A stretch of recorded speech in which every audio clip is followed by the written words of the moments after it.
Now, since I'm working at home, I'm almost out of gesso.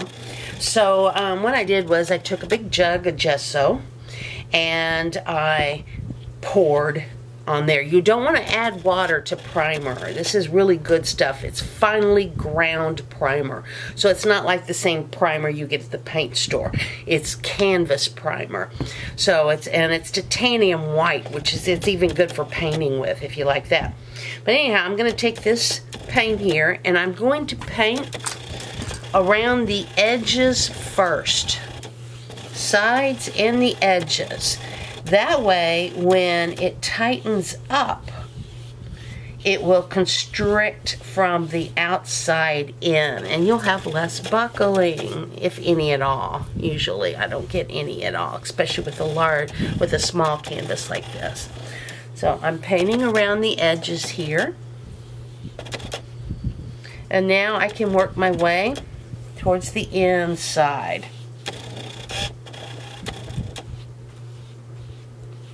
Don't overdo it. This stuff is not cheap, so don't overdo it with it.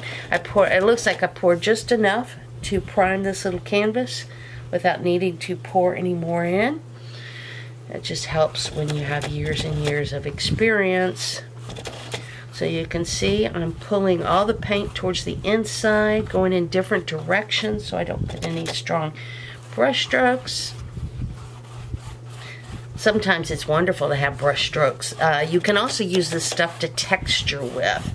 I'll do another video on different types of textures you can use. So, nice and even. I'm using a cheap 50-cent brush to do this. I usually save brushes just for this, and then I use my good brushes for painting. I try not to beat up my good brushes too much on stuff like this. And you can see with primer, this really does beat up your brush. So, anyhow, different directions to make sure it's nice and the paint is nice and even there. Now, then you sit this, make sure it is flat when you let it dry. It doesn't matter if you put a fan on it or whatever. Make sure you put your brush in water so it soaks and doesn't harden your brush. But after this dries, it's going to shrink up and it's going to be tight like a drum. So that's why I said don't staple it too tight at the beginning, because it'll get tight on its own. The paint will cause it to constrict. So this is all it is to stretching a canvas.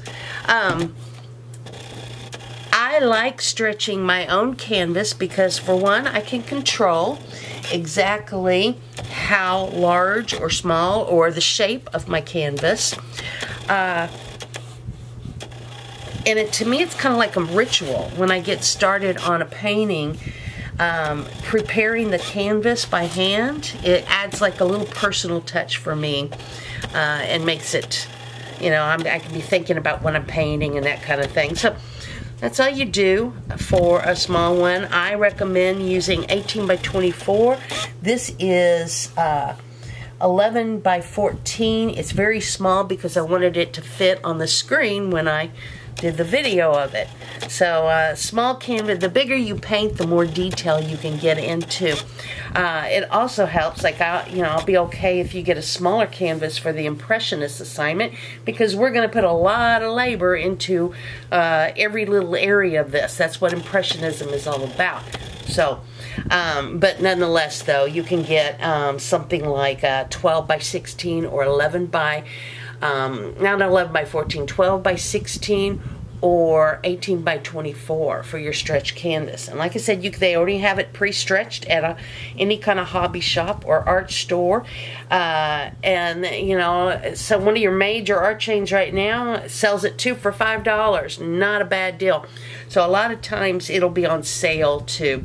So a lot of artists today do not stretch their own canvas because most of the canvases are stapled on the back. At one time, that's how you knew if it was a personalized canvas stretch or one that was pre-bought, because it used to be they stapled them all along the side, but when the manufacturers were aware that that's how people could tell, then they started stapling theirs on the back too.